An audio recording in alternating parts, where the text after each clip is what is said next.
Last class में हम लोगों ने कुछ क्वेश्चंस किए थे जो कि करंट कैरिंग वायर पे फोर्सेस वगैरह लग रहे थे और वो किस डायरेक्शन में लगेगा, मैग्नीट्यूड क्या होगा, वो देखा था। और ये था, ये सारे क्वेश्चंस अच्छे थे। इस पे एक क्वेश्चन करते हैं, अगर तुम्हारे प्रीवियस लेक्चर देखे और तुम्हें पता हो तो उस पर बेस्ड एक और क्वेश्चन है, उसे करते हैं। लेट्स से कि हमारे पास एक करंट कैरिंग वायर है और ये इनफाइनाइट है। इस पे करंट जो है आई इस डायरेक्शन में फ्लो कर रहा है और मेरे पास एक रेक्टेंगुलर लूप है जो कि सेम प्लेन में है उस करंट कैरिंग वायर के। इस जगह से जो डिस्टेंस दिया गया है वो d दिया गया है और ये जो स्क्वायर लूप है उसका लेंथ a दिया गया। और इस पूरे लूप को इस डायरेक्शन में v वेलोसिटी से मूव कराया जा रहा है। पूछा गया find the current in the circuit if the resistance per unit length of wire is lambda। ठीक है, इसमें जो रेजिस्टेंस पर यूनिट लेंथ है दिया गया है डेट इज लैम्डा और ये स्क्वायर है और v वेलोसिटी से इस डायरेक्शन में मूव कराया जा रहा है। सॉल्व करो। देखो लास्ट क्लास में हम लोगों ने जो किया था उसी पे बेस्ड ये क्वेश्चन है। अगर मैं रॉड को इस तरीके से मूव करूंगा, ये वाला रॉड को इस तरीके से मूव करूंगा तो इसके क्रॉस पोटेंशियल डिफरेंस आ जाता है और वो कितना आता है हमें पता है, तो उसको लिख लेते हैं। तो ये मेरे पास एक स्क्वायर लूप है और सभी ए बी सी डी ले लेता हूँ। This is A, this is B, C, D. तो पहले बताओ ए बी वाले वायर में ईएमएफ इंड्यूस होगा कि नहीं होगा। मैग्नेटिक फील्ड इस पूरे जगह पे अंदर की डायरेक्शन में है, इस पूरे रीजन में अंदर की डायरेक्शन में है मैग्नेटिक फील्ड, तो इस जगह पे भी आपके पास अंदर की डायरेक्शन में है। तो ये इस तरीके से मूव कर रहा है, ये रॉड इस तरीके से मूव कर रहा है और ये रॉड ऐसा v वेलोसिटी से मूव कर रहा है। तो ए बी वाले में कोई भी ईएमएफ इंड्यूस नहीं होगा, बीसी वाले में बिल्कुल होगा क्योंकि ये जो मैग्नेटिक फील्ड लाइन है इसको कट कर रहा है। और डीसी के बारे में क्या बोले, इसके क्रॉस भी ईएमएफ नहीं इंड्यूस होगा और एडी इसके क्रॉस भी इंड्यूस होगा क्योंकि ये मैग्नेटिक फील्ड लाइंस को क्रॉस कर रहा है। तो BC के क्रॉस ईएमएफ कितना होगा और AD के क्रॉस ईएमएफ कितना होगा। इस जगह पे जो मैग्नेटिक फील्ड होगा B1 होगा और इस जगह पे जो मैग्नेटिक फील्ड होगा वो B2 होगा। तो B1 का वैल्यू कितना आ जाएगा, mu naught I by 2 pi D और B2 का वैल्यू कितना हो जाएगा, mu naught I by 2 pi D plus of A। This will be the value. और ईएमएफ जो इंड्यूस होता है उसका फॉर्मूला क्या होता है, EMF induced will be equals to, बोलो क्या होता है। नहीं, इसके लिए निकाला था ना, रॉड अगर ये मूव कर रहा है इस डायरेक्शन में क्या होता है, v cross B dot L, भूल गए, v cross B dot L जिसको हम लोग बॉक्स बोलते हैं। और तीनों अगर परपेंडिकुलर हो तो डायरेक्टली v b l लिख दिया जाएगा, जो कि इस केस में दिख रहा है। वेलोसिटी इस डायरेक्शन में, मैग्नेटिक फील्ड अंदर की डायरेक्शन में, लेंथ परपेंडिकुलर। तो लेंथ है कितना, a है और मैग्नेटिक फील्ड जो होगा 1 और 2 के लिए अलग अलग होगा। तो इसका सर्किट कैसा बनेगा, सर्किट में बनाता हूँ। ये सिंपल एक वायर और इसके साथ एक रेजिस्टेंस, और क्योंकि इसकी वेलोसिटी इस डायरेक्शन में है तो v क्रॉस b करेंगे। तो v क्रॉस b करने पे d will be the positive terminal और एक रेजिस्टेंस वाला वायर, फिर एक रेजिस्टेंस वाला वायर और इसके लिए भी पॉजिटिव टर्मिनल ऊपर बनेगा और नीचे एक रेजिस्टेंस वाला वायर। इधर होगा EMF 1 और होगा इधर EMF 2। EMF 1 जो होगा वो कितना होगा, V, मैग्नेटिक फील्ड 1 और लेंथ कितना है A। और EMF 2 कितना होगा, V B2 × L।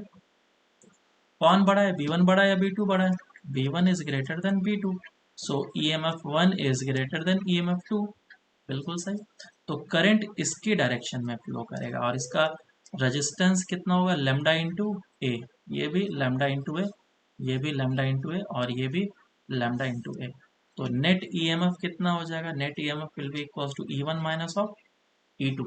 E1 का वैल्यू कितना, V B1 into A minus of V B2 into A, common ले लो VA और ये हो जाएगा B1 माइनस ऑफ B2।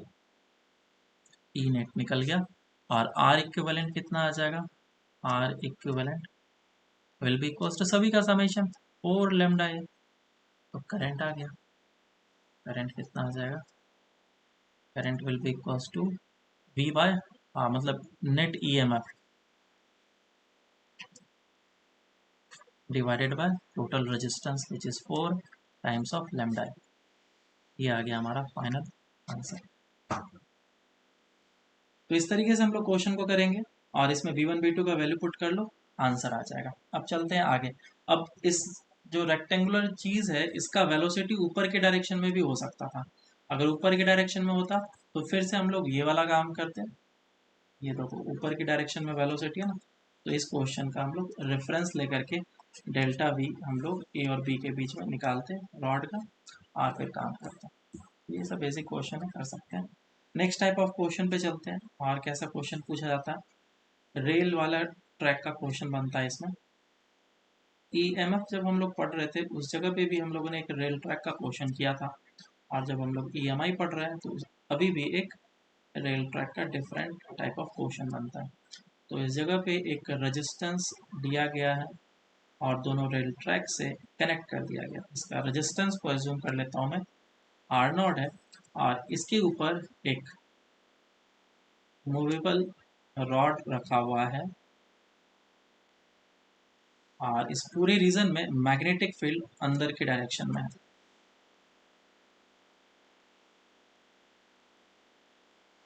ठीक है, मैग्नेटिक फील्ड अंदर की डायरेक्शन में और इसे v वेलोसिटी से इस डायरेक्शन में मूव कराया जा रहा है। तो क्वेश्चन पूछा find the magnitude and direction of external force applied on the rod ये है हमारा जिसका मास m है, लेंथ l है, on the rod such that it moves with constant velocity. Also find the current in the circuit. Solve करो उसको। अब इस जगह पे ये मुझे निकालना है कि करंट कितना होगा और फोर्स भी निकालना है। एज्यूम करना है कि ये सारे जो रॉड्स हैं कंडक्टिंग है, रेजिस्टेंस नहीं दिया है तो कंडक्टिंग ही एज्यूम करके चलेंगे। अब देखते हैं इसके ऊपर फोर्स क्यों लगाना पड़ेगा और इसके ऊपर दूसरा कौन सा फोर्स है जो लग रहा है जिसके कारण से ये रुकने की कोशिश करेगा। तो जैसे ही मैं इस रॉड को लेता हूँ तो रॉड को मैंने आगे की डायरेक्शन में v वेलोसिटी से मूव कराया, मैग्नेटिक फील्ड अंदर की डायरेक्शन में है। तो क्योंकि ये मूव कर रहा है तो इसके सर्किट फॉर्म करेगा, इसके कारण से एक सर्किट फॉर्म करेगा और इसके ऊपर पॉजिटिव और नेगेटिव टर्मिनल आएगा। This will be the higher potential और this will be the lower potential V cross V। और EMF जो इंड्यूस होगा वो कितना होगा, सर्किट कैसा बनेगा, ऐसा ऐसा।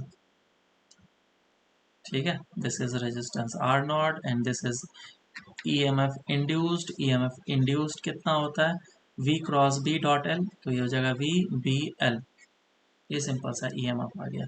तो इसमें करंट फ्लो करेगा और करंट कितना हो जाएगा, that is EMF induce divided by the resistance is equals to VBL divided by R not.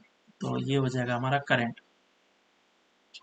ये हमारा करंट कांस्टेंट है या वेरिएबल है, वेलोसिटी कांस्टेंट क्योंकि बोल के रखा है ऊपर, magnetic field L R not सभी कांस्टेंट है। तो ये एक रॉड में अब करंट फ्लो करने लग गया है। करंट किस तरीके से फ्लो कर रहा है, इस डायरेक्शन में फ्लो कर रहा है। और करंट कैरिंग वायर पे फोर्स लगता है मैग्नेटिक फील्ड के कारण से। याद करो फोर्स का फॉर्मूला क्या था, F is equals to I L cross B, याद है, EMF में पढ़ा था हम लोगों ने, है ना। तो फोर्स किधर लगेगा, L क्रॉस बी करो तो फोर्स लगेगा इस डायरेक्शन में। This is the force due to the magnetic field, और force due to the magnetic field आ गया F is equals to magnitude में देखा I L cross B, I L B सभी परपेंडिकुलर है, तो आई का वैल्यू है V B L divided by R naught, और लेंथ कितना है L है, और मैग्नेटिक फील्ड है B। तो मुझे ऑफकोर्स एक फोर्स एक्सटर्नल इस डायरेक्शन में लगाना चाहिए जिसका कि मैग्नीट्यूड एग्जैक्टली एफ बी के बराबर हो, और एक्सटर्नल फोर्स जो होगा वो इसके बराबर होगा। तो ये कांस्टेंट वेलोसिटी से चलेगा, V B square L square divided by R naught, this will be the value of the external force, और इतना मुझे लगाना। समझ में आया। नेक्स्ट क्वेश्चन करते हैं। नेक्स्ट क्वेश्चन काफ़ी अच्छा है, एडवांस लेवल का क्वेश्चन। उसी तरह का ये रेल ट्रैक दिया हुआ था और रेजिस्टेंस इस जगह पे लगा दिया गया है, दैट इज आर नॉट, और ये रेल ट्रैक है और इसको इस तरह से कनेक्ट कर दिया गया। और अगर इसके ऊपर एक रॉड को रखा गया,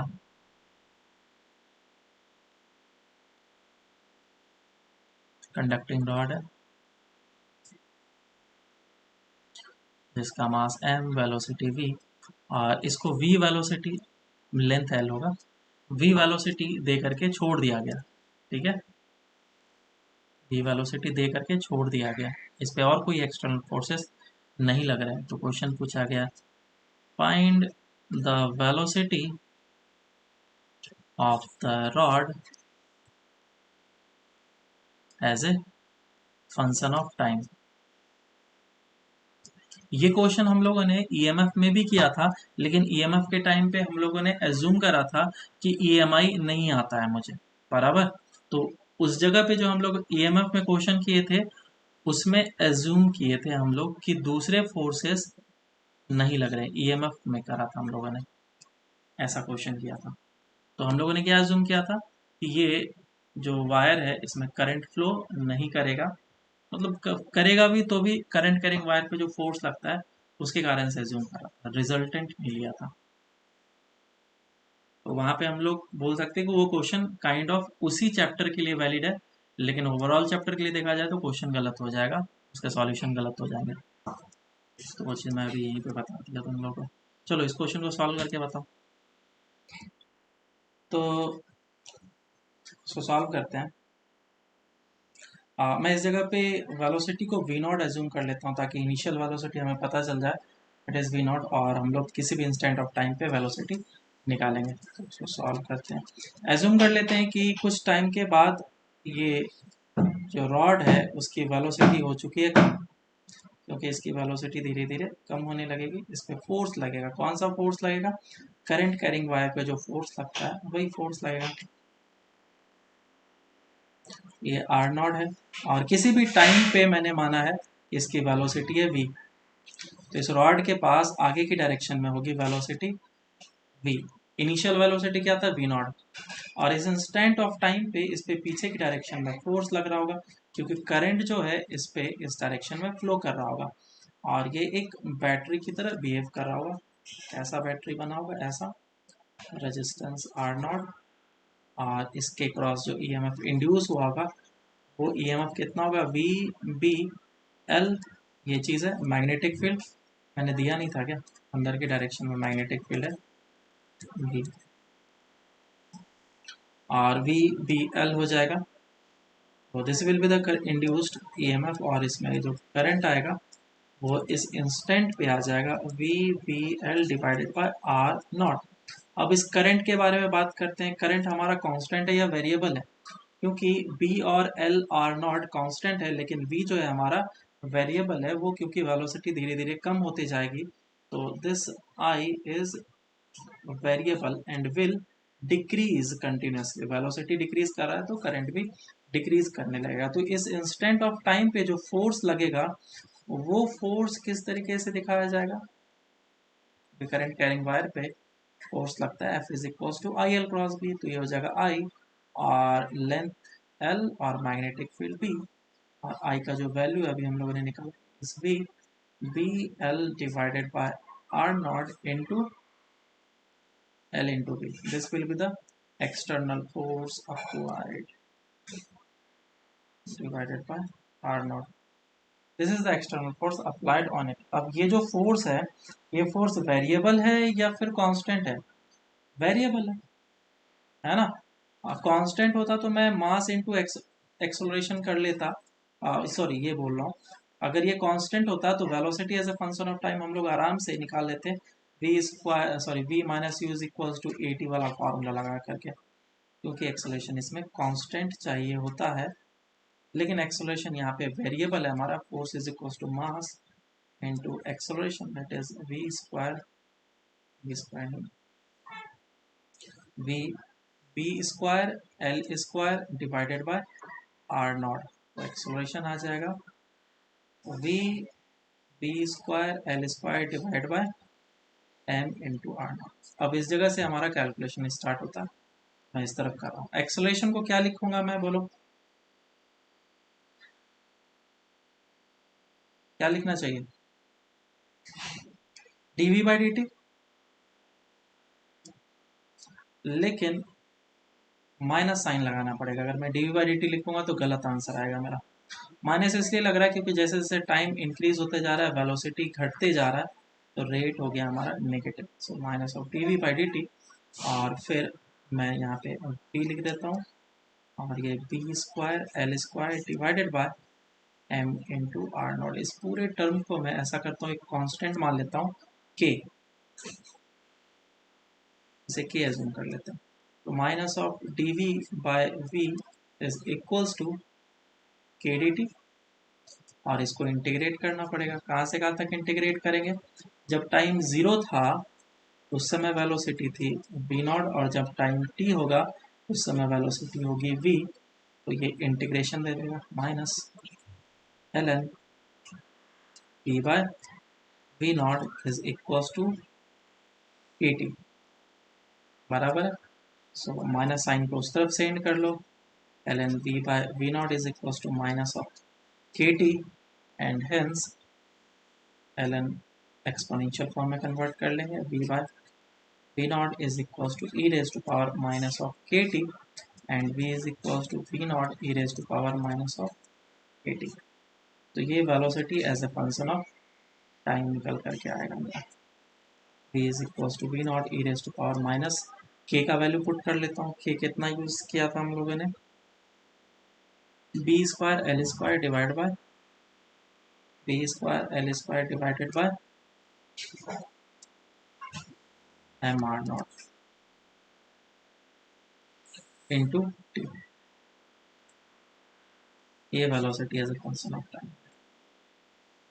अब इसका अगर ग्राफ भी ड्रॉ करने के लिए दिया जाए तो ग्राफ भी हम लोग बना सकते हैं। ये ग्राफ किसके जैसा सिमिलर होगा? कैपेसिटर हम लोगों ने पढ़ा है, चैप्टर याद आ रहा है क्या? कैपेसिटर चैप्टर में ऐसा ग्राफ किसके जैसा दिखता था? Current as a function of time, current is equal to I naught E raise to power minus of T by tau होता था, याद है क्या? सब भूल गए, सब भूल गए। So this is velocity as a function of time, और इसका ग्राफ कैसा होगा? इनिशियली जब टाइम जीरो था तो वेलोसिटी था वी नॉट, और जब टाइम इनफाइनाइट हो जाएगा तो ये रुक जाएगा। ठीक है, ग्राफ कुछ ऐसा होगा।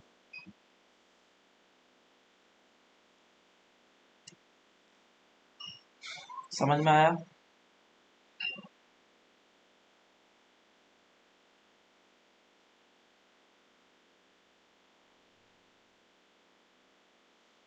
चलो अब आगे चलते हैं हम लोग। Next is EMF due to rotation. तो अभी तक जो रॉड था उसमें रॉड में ईएमएफ आ रहा था मोशन के कारण से, और वो ट्रांसलेशन मोशन कर रहा था। अब अगर रोटेशनल मोशन होगा तो भी ईएमएफ जनरेट होगा, और वो कैसे होगा वो हम लोग देखते हैं। EMF due to rotation of rod.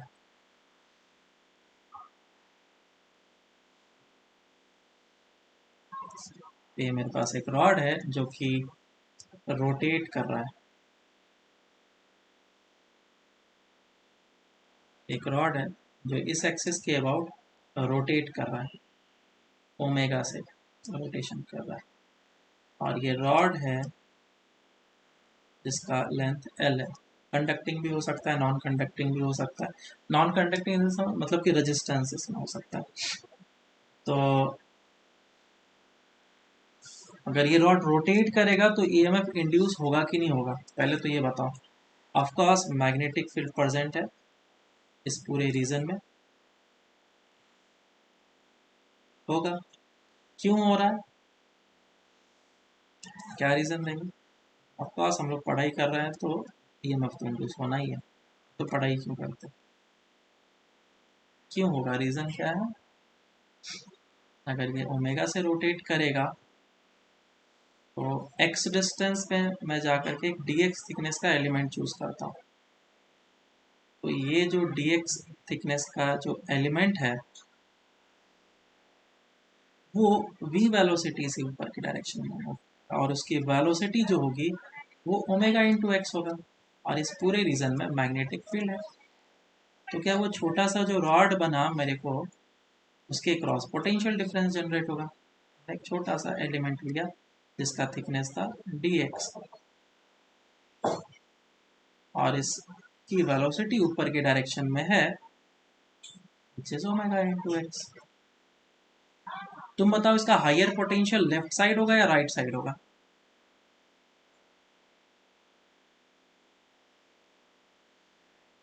किधर होगा हायर पोटेंशियल, लेफ्ट साइड या राइट साइड? अरे ईएमएफ इंड्यूस का फॉर्मूला होता है ना V cross B dot L. और हायर पोटेंशियल का डायरेक्शन कैसे निकालते हैं? V क्रॉस B से। V cross B will give the direction of positive terminal. तो V क्रॉस B करेंगे तो इसका लेफ्ट में आएगा प्लस, और लेफ्ट राइट साइड में आएगा नेगेटिव। तो इसके क्रॉस एक छोटा सा पोटेंशियल डिफरेंस जनरेट हो गया है, छोटा सा पोटेंशियल डिफरेंस इंड्यूस हो गया, और वो छोटा सा पोटेंशियल डिफरेंस होगा वी बी एल, सभी मतलब कि परपेंडिकुलर एक दूसरे से।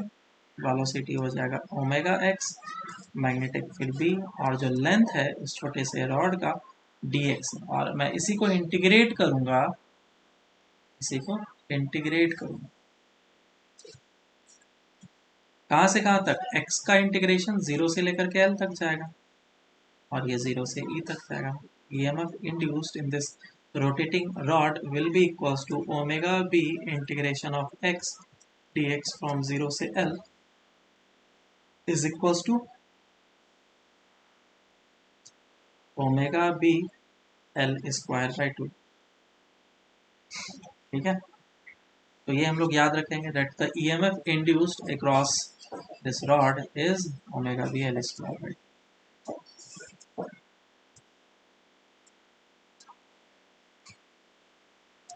एल स्क्वायर बाय, और इसका पॉजिटिव टर्मिनल किधर होगा और नेगेटिव टर्मिनल किधर होगा हम लोग देख सकते हैं। अगर ये ओमेगा से इस डायरेक्शन में रोटेट कर रहा होगा तो पॉजिटिव इधर बनेगा, नेगेटिव इधर बनेगा। लेकिन अगर यही रॉड इस जगह पे इस डायरेक्शन में रोटेट कर रहा होगा तो इसका पॉजिटिव टर्मिनल इधर बनेगा और नेगेटिव टर्मिनल इधर बनेगा। और मैग्नेटिक फील्ड को चेंज कर दो तो फिर डायरेक्शन फिर से रिवर्स हो जाएगा। क्लियर है क्या? चलो अब क्वेश्चन करते हैं इस पे। Omega B L square by two याद रखना।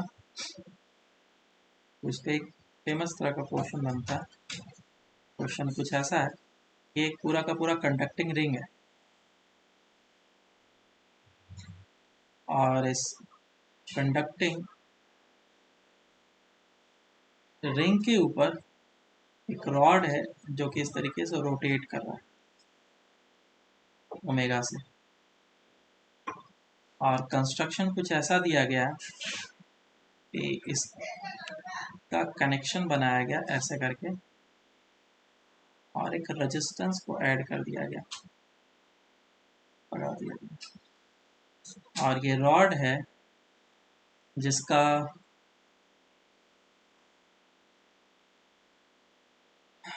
लेंथ L है और इसका रेजिस्टेंस जो है वो स्मॉल r है और ये R है। तो पूछा गया find the current through the circuit.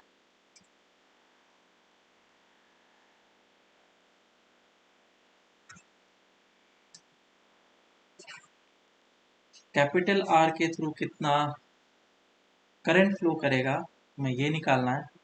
And this wire is conducting,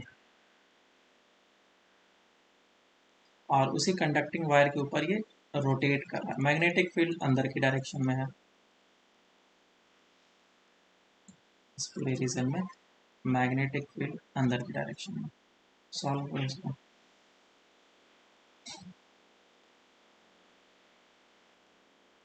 तो देखो पहले इस कंस्ट्रक्शन को समझ लेते हैं कि कैसा है। ये कुछ इस तरीके से 3D में दिखेगा,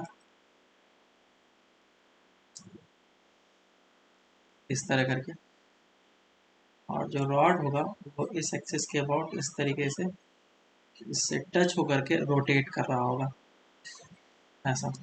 और जो वायर है वो इस तरीके से कनेक्टेड है। समझ पा रहे हो क्या? है ना, कुछ इस तरीके से। तो सर्किट कैसा बनेगा? ये तो पूरा का पूरा कंडक्टिंग है, ये पूरा वायर कंडक्टिंग है। तो पोटेंशियल डिफरेंस आ जाएगा। पहले रॉड का मैं ले लेता हूँ और एक रेजिस्टेंस स्मॉल आर और ये ईएमएफ ई आ जाएगा। और ये वाला जो वायर है कंडक्टिंग है ऐसा करके, ऐसा आएगा और फिर इस जगह पे वापस से कनेक्ट कर देगा और ये इस तरीके से रेजिस्टेंस आया। समझ में आया क्या? तो ये दोनों वायर का तो कोई मतलब ही नहीं है, बस सर्किट को कंप्लीट कराने के लिए वायर था। तो इन दोनों को हटा दो, सिर्फ मेरा सर्किट अब ऐसा दिखेगा। स्मॉल आर और ये कैपिटल आर और ये ईएमएफ इंड्यूस्ड। तो करंट कितना आ जाएगा? अब तो सिंपल है। तो सबसे पहले ईएमएफ इंड्यूस निकाल लो, which will be omega B L square by two. So current will be equals to EMF induce divided by the total resistance. समझ में आया? नेक्स्ट क्वेश्चन करते हैं। इस बार का भी क्वेश्चन कुछ ऐसा ही है लेकिन थोड़ा डिफरेंट फॉर्म में दिया। फिर से एक सर्कल है और जो रॉड है इस बार पूरा का पूरा एक रॉड बड़ा सा है जो इसके ऊपर रोटेट कर रहा है। ये ज़्यादा बड़ा सा नहीं निकला हुआ है, छोटा सा ही निकला हुआ है। ठीक है, रेडियस डायमीटर के बराबर है लेंथ इसका,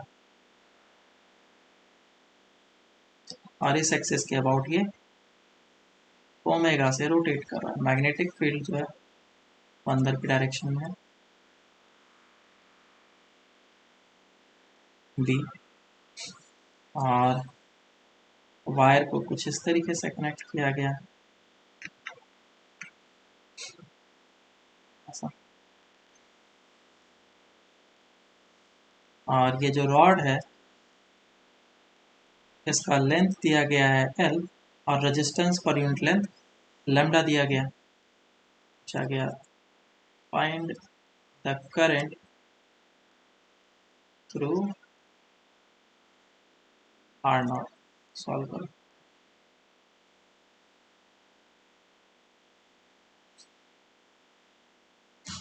तो इसमें पहले मुझे तो सर्किट देखना पड़ेगा, सर्किट कैसा बन रहा है। तो ये जो रॉड है वो इस तरीके से रोटेट कर रहा है, मैं उसको स्ट्रेट कर लेता हूँ ताकि मैं अच्छे तरीके से देख पाऊँ। तो इसका पॉजिटिव जो होगा वेलोसिटी इस डायरेक्शन में होगा, तो v क्रॉस b करेंगे तो पॉजिटिव इस तरफ आएगा और नेगेटिव इस तरफ बनेगा। और ये पार्ट के लिए ओमेगा इस डायरेक्शन में, तो वेलोसिटी इसका इस डायरेक्शन में v क्रॉस b, तो v क्रॉस b करेंगे तो पॉजिटिव इधर आएगा और नेगेटिव इधर आएगा। तो पहले तो मैं इसी रॉड के बारे में समझा देता हूँ कि अगर ये रॉड ओमेगा से रोटेट कर रहा होगा इस एक्सिस के अबाउट, तो पोटेंशियल डिफरेंसेस क्या क्या लिखेंगे हम लोग। तो इसका जो सर्किट बनेगा वो ऐसा बनेगा।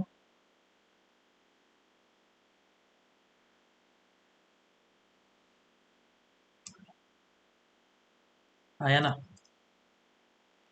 ये पॉइंट इस जगह पे और इस जगह से निकलता हुआ रेजिस्टेंस जाके कनेक्ट हुआ इस तरफ, ये आर नॉट वाला। अब वायर भी तो कनेक्ट किया गया है, तो एक इस तरफ से वायर कनेक्शन बनाया और एक इस तरफ से वायर कनेक्शन बनाया। तो ये दो वायर कनेक्शन बनाने का ज़रूरत नहीं है, फर्स्ट वायर और ये सेकंड वायर दोनों आइडेंटिकल जैसा ही दिख रहा है, तो बेटर कि एक को हटा दो। तो एक को हटा दिया मैंने और एक को हटाने के बाद फिर कैसा दिखेगा ये, इस तरीके से।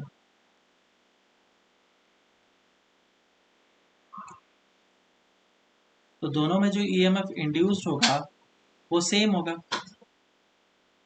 और इसका जो रेजिस्टेंस होगा वो स्मॉल आर में एज्यूम कर लेता हूँ और इसको ऊपर से तुमने कनेक्ट कर दिया है रेजिस्टेंस इस तरीके से आर नॉट।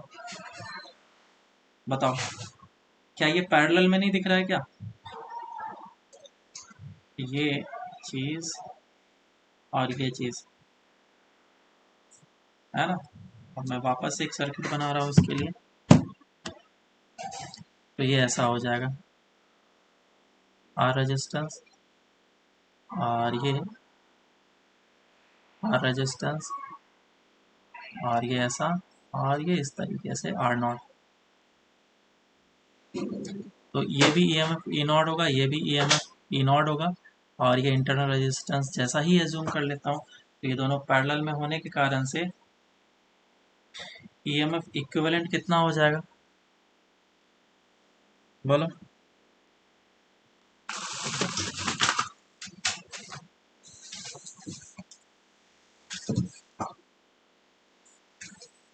क्या होता है formula, E divided by R plus E divide by R divide by 1/r plus 1/r। कितना आ जाएगा ये 2e/r डिवाइडेड बाय 2/r। और ये अगर तुम्हें याद हो तो पैरेलल में होने के कारण से ईएमएफ चेंज नहीं होता है, बस रेजिस्टेंस घट जाता है, रेजिस्टेंस हो जाता है हाफ। ये हो जाएगा r/2 और ईएमएफ इंड्यूस जो हो जाएगा that will be E naught और इसका resistance R not.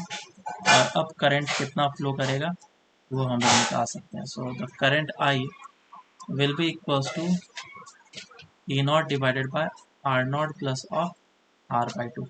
E naught कितना होगा, E naught will be equals to V B L. So velocity is sorry omega B L square by two, omega B L का value कितना हो जाएगा, पूरा rod का लेंथ है एल, इतने से पार्ट का length l/2, omega B L square by two, omega B L square by 8। अब इसका वैल्यू को इस जगह पे पुट कर लेंगे और आंसर आ जाएगा। समझ में आया क्या। नेक्स्ट क्वेश्चन करते हैं। तो क्वेश्चन ऐसा दिया गया है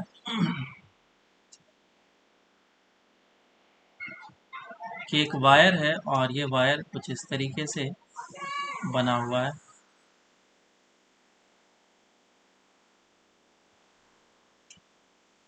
और अंदर के डायरेक्शन में मैग्नेटिक फील्ड है इस पूरे रीजन में, अंदर के डायरेक्शन में मैग्नेटिक फील्ड है बी और इसका लेंथ दिया गया है डेट इज बी, स्क्वायर है ये, और इसका लेंथ दिया गया है ए।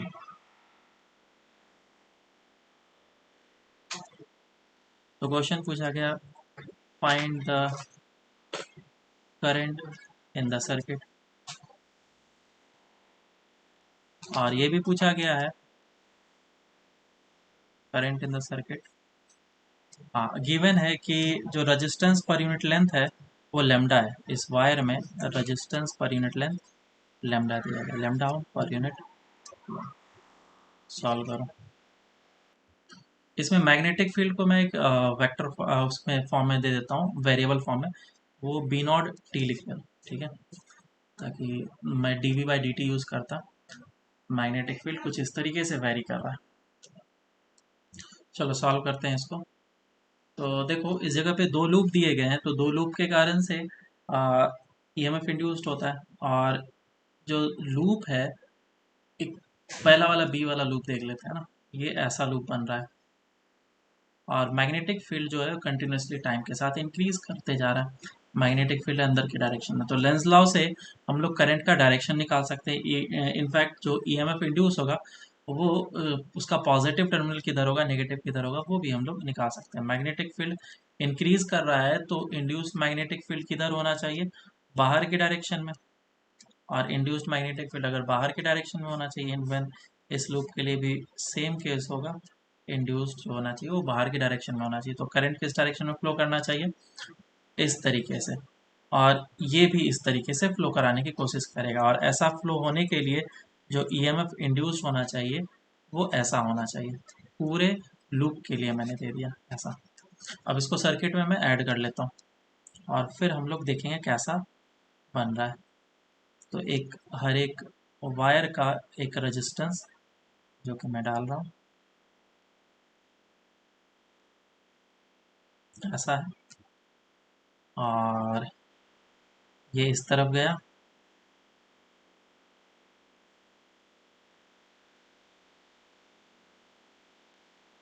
ऐसा और ऐसा। इसका वैल्यू कितना होगा, lambda A, lambda A, lambda A, lambda A, और ये lambda B, lambda B, lambda B, और ये लैम्डा बी। ये जो ईएमएफ ए बी होगा और ये जो ईएमएफ ए होगा, इन दोनों का वैल्यूज मैं निकाल लेता हूँ। तो ईएमएफ ए कितना हो जाएगा, कैसे निकालते हैं हम लोग, D phi by D T से निकालते हैं, माइनस साइन डालने की ज़रूरत है नहीं। तो फ्लक्स कितना हो जाएगा, बी इंटू ए, और एरिया जो है वो तो कांस्टेंट रहने वाला है, डेट इज ए स्क्वायर, और D phi by D T B into A होता है, तो D B by D T हो जाएगा। सो D B by D T कितना है, D B by D T कितना है बोलो, ऊपर दिया था मैंने बी नॉट इंटू टी, ये हो जाएगा बी नॉट। तो ये ई ए निकला। सिमिलर वे में ई बी निकाल सकता हूँ मैं, E B is equals to B square into B naught. दोनों में से कौन सा बड़ा ईएमएफ है, ईएमएफ बड़ा कौन सा है, बी वाला। तो ये बोलेगा कि मैं अपने हिसाब से ईएमएफ को, करंट को फ्लो कराऊंगा जो कि इस डायरेक्शन में है, और ये क्योंकि छोटा पड़ गया तो ये भी चाहता था कि मैं इसी डायरेक्शन में करंट फ्लो कराऊं, लेकिन जो भी ताकतवर रहेगा वही अपने डायरेक्शन में करंट को फ्लो कराएगा। तो E B is greater than E A, so the net E M F is equals to E B minus of A, which is equals to B square minus of A square into B naught, and the total resistance equivalent will be equals to 4 times of lambda B plus 4 times of lambda A, और common ले लो 4 times lambda B plus of A, और फिर जो current निकल के आएगा it will be E net upon R equivalent, which is equals to B square minus U A square into B naught divided by 4 lambda into B plus of A। अब जो भी है इसको ऊपर नीचे कैंसिल आउट वगैरह कर सकते हैं, बी स्क्वायर माइनस ए स्क्वायर से। तो ये हमारा आंसर आएगा। समझ में आया सबको या नहीं आया? ठीक है, चलो तो आगे क्वेश्चन करते हैं। क्वेश्चन रहने दो, बहुत क्वेश्चन कर लिया। अब आगे हम लोग पढ़ते हैं, ये हमारा रॉड के कारण से रोटेशन था, अब हम लोग रिंग के कारण से रोटेशन देखेंगे। EMF ड्यू टू रोटेशन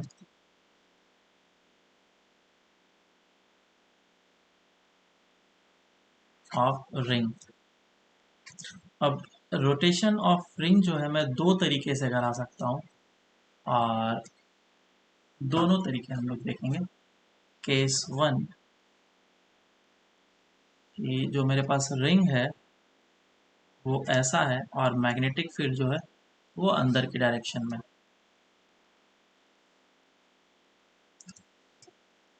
और मैं इस रिंग को इसके एक्सिस के अबाउट ओमेगा से रोटेट कर रहा हूँ।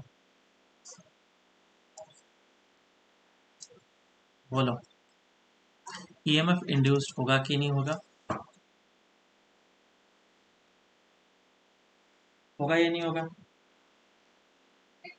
EMF इंड्यूस्ड नहीं होगा, है ना? क्योंकि ना तो कोई इलेक्ट्रिक फील्ड लाइंस को ये कट कर रहा है, और ना ही यहाँ पे फ्लक्स चेंज हो रहा है, दोनों में से कोई भी चीज़ नहीं हो रहा है। फ्लक्स कांस्टेंट रहेगा, तो EMF इंड्यूस नहीं होगा, तो इसीलिए केस वन में EMF कुछ भी इंड्यूस नहीं होगा। सेकंड केस देखेंगे। इस बार मैं जो रोटेशन कराऊंगा वो ऐसा कराऊंगा, मैग्नेटिक फील्ड अंदर के डायरेक्शन में,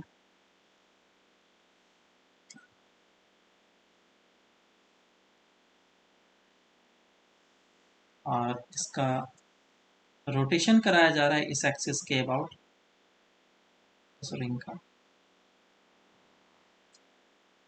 ओमेगा से। अब समझ में आ रहा है कि कैसा रोटेशन कराया मैंने, है ना? डायमीटर के अबाउट ऐसा जूम कर लो, और मैग्नेटिक फील्ड है अंदर के डायरेक्शन में। तो मैंने इसको जब रोटेट कराया, तो रोटेट कराने के कारण से मुझे पहले तो ये देखना है क्या इसके रोटेशन से EMF इंड्यूस होगा कि नहीं होगा। और होगा, सबसे स्टार्टिंग में हम लोगों ने फेरेडेज लॉज में, तो इसमें EMF इंड्यूस होगा, और फिर हमें निकालना है कि EMF इंड्यूस कितना होगा। क्यों EMF इंड्यूस हो रहा है? क्योंकि फ्लक्स चेंज हो रहा है, एरिया वेक्टर का डायरेक्शन चेंज होते जाएगा। तो निकालते हैं, फ्लक्स क्या होता है? Phi is equals to B dot A, which is equals to B A cos theta, where theta is the angle between the magnetic field and the area vector. Let's say कि t time में ये theta angle rotate कर जाएगा। तो अगर ये हमारे पास एक सर्कल है, इसका x एक्सिस इधर होगा और y एक्सिस इधर होगा और z एक्सिस इस डायरेक्शन में होगा, इसका जो m वेक्टर है वो किधर होगा? इधर, सॉरी एरिया वेक्टर इस डायरेक्शन में होगा, और मैग्नेटिक फील्ड अभी किधर है? अंदर की डायरेक्शन में। तो मैग्नेटिक फील्ड मैं किधर भी रख सकता हूँ, थोड़ा क्वेश्चन को सिंपल बनाने के लिए नेगेटिव आ जाएगा। एरिया वेक्टर को मैं चेंज कर सकता हूँ, या फिर मैग्नेटिक फील्ड को चेंज कर सकता हूँ। एरिया वेक्टर को मैं इस तरफ ले लेता हूँ, नहीं, डायरेक्शन चेंज कर लेता हूँ, ये ज़्यादा समझाना आसान रहेगा तुम लोग का। तो जो मैग्नेटिक फील्ड है वो ऊपर की डायरेक्शन में, बाहर की डायरेक्शन में,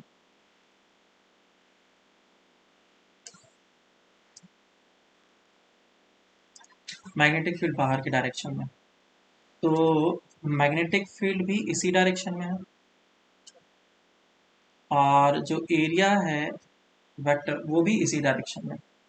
तो कुछ टाइम के बाद ये इस तरीके से रोटेट कर जाएगा अपने एक्सिस के अबाउट, और ये अगर अपने एक्सिस के अबाउट रोटेट करेगा तो ये कुछ ऐसा हो जाएगा।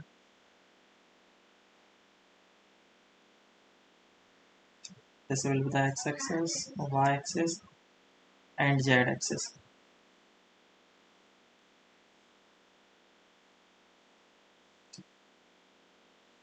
बताओ इसका रोटेशन होगा तो क्या एरिया वेक्टर इधर आ जाएगा, आया ना। और मैग्नेटिक फील्ड का जो डायरेक्शन है वो अभी भी इधर ही रहेगा, तो ये एंगल कितना रोटेट कर गया, थीटा। बोलो समझ में आया क्या।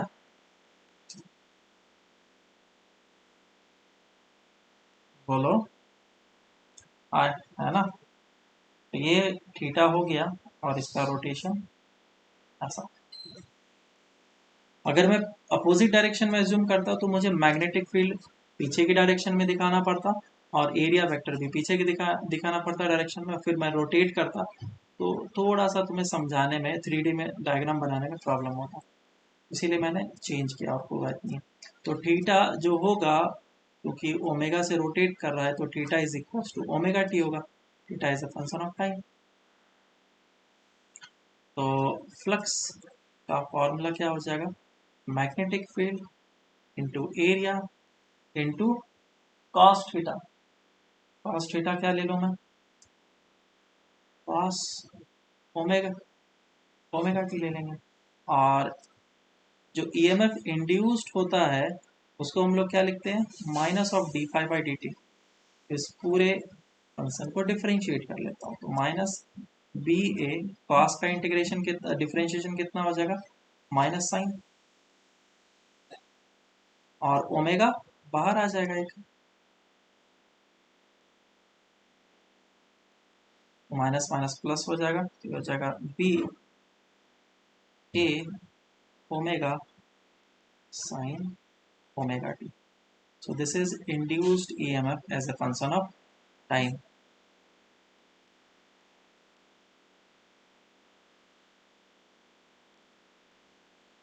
तो current as a function of time कैसे होगा, अगर मान लो कि इस लूप का रेजिस्टेंस है आर, कुछ हो सकता है रेजिस्टेंस, स्मॉल आर भी एज्यूम कर सकते हैं, स्मॉल आर एज्यूम कर लेते हैं रेजिस्टेंस इसका।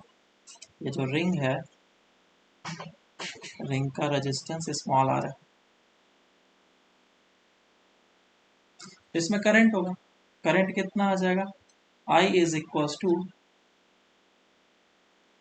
B A omega sine omega T divided by R. ये हो जाएगा हमारा current as a function of time.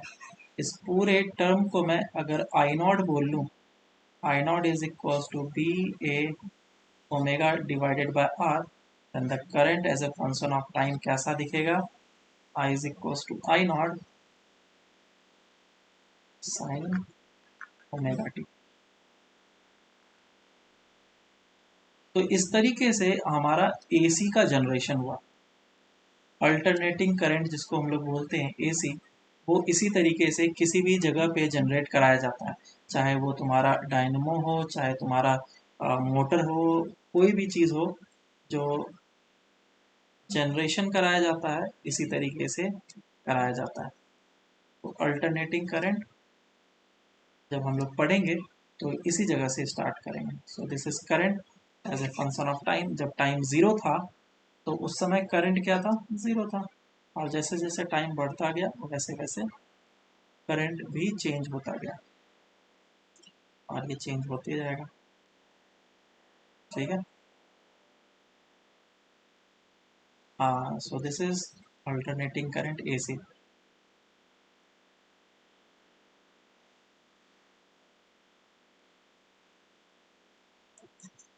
This is the general question. EMF जो इंड्यूस होगा वो भी वही होगा, और ये होगा मैक्सिमम करंट आई नॉट, और नेगेटिव डायरेक्शन में मैक्सिमम करंट आई नॉट। अब मान लो कि ये जो लूप है, इस लूप में number of turns capital N है, अगर capital N number of turns है तो जो फ्लक्स है वो बस एन टाइम्स हो जाएगा, क्योंकि लूप तो कभी एक नहीं रखा जाता है, जनरेशन करना है तो ज़्यादा लूप रख लो, तो ये एन टाइम्स हो जाएगा, तो सभी जगह पे बस एन मल्टीप्लाई हो जाएगा, इस जगह पे भी एन मल्टीप्लाई हो जाएगा और इस जगह पे भी एन मल्टीप्लाई हो जाएगा। तो इस तरीके से हमारा जो मैक्सिमम करंट है उसका मैग्नीट्यूड को मैंने बढ़ा लिया, अगर नंबर ऑफ लूप्स हमने बढ़ा लिए तो। समझ में आया?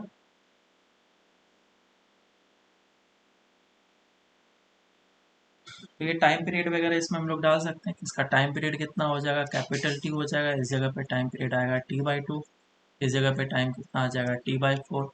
तो T is the time period, जिसके बाद फिर वो अपने डायरेक्शन को रिपीट करेगा इस पूरे मोशन को, और ये 3t/।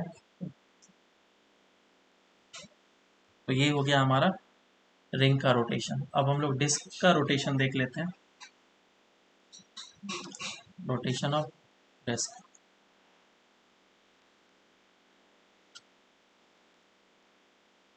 तो एक एक्सटर्नल मैग्नेटिक फील्ड में अगर मैं डिस्क को रोटेट कराऊंगा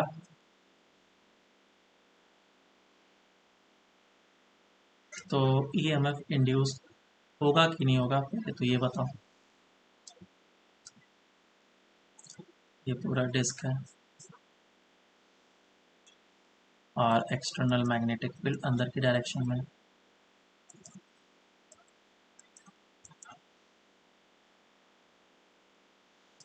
बोलो। होगा, है ना?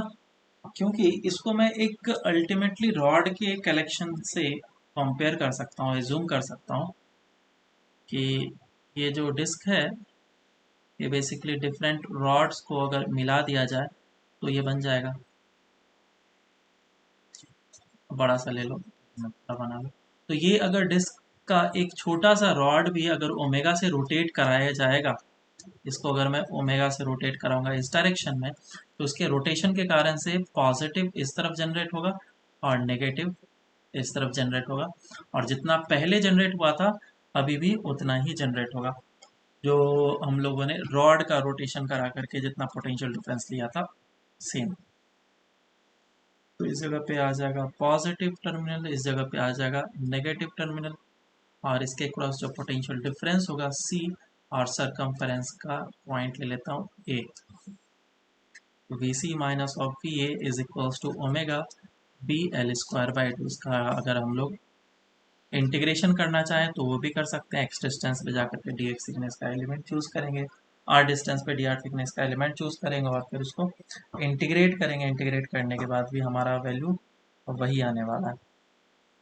ठीक है, ये चीज़ तरीके से आर डिस्टेंस पे जाकर के डी आर थिकनेस का एलिमेंट चूज करा, ये B is equals to omega R से मोशन कर रहा है, तो V B plus B L होता है, हो जाएगा omega are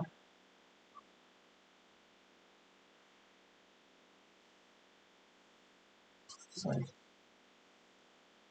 we B L.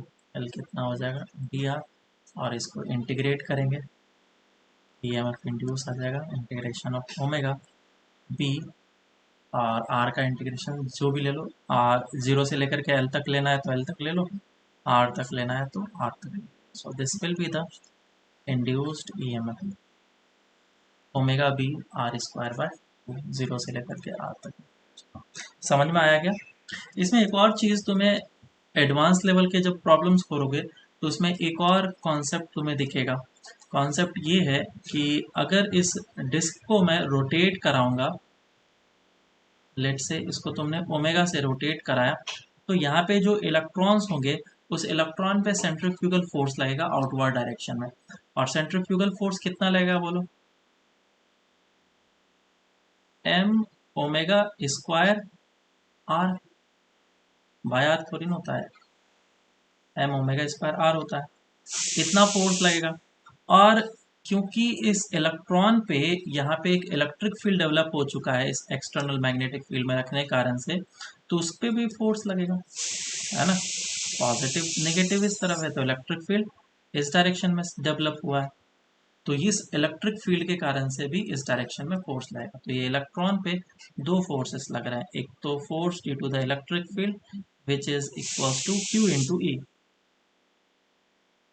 और एक force due to the centrifugal force. बात समझ में आया क्या? तो ये जब मैग्नीट्यूड में इक्वल हो जाएगा तो real potential difference between the point C और ए हमें मिलेगा। ज़्यादातर जगह पे सिर्फ यही फॉर्मूला यूज़ करते हैं, इससे हम लोग नहीं निकालते हैं। चलो आगे चलते हैं अब हम लोग। अच्छा, इसमें एक और चीज़ आता है, एडी करंट। क्योंकि ये पूरा का पूरा एक मेटल है और मैग्नेटिक फील्ड, लेट से एडी करंट होता है क्या, उसको समझते हैं हम लोग।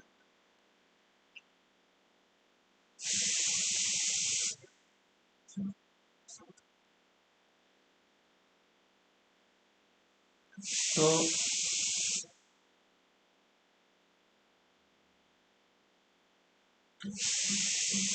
मान लो कि मेरे पास कोई एक मेटल पीस है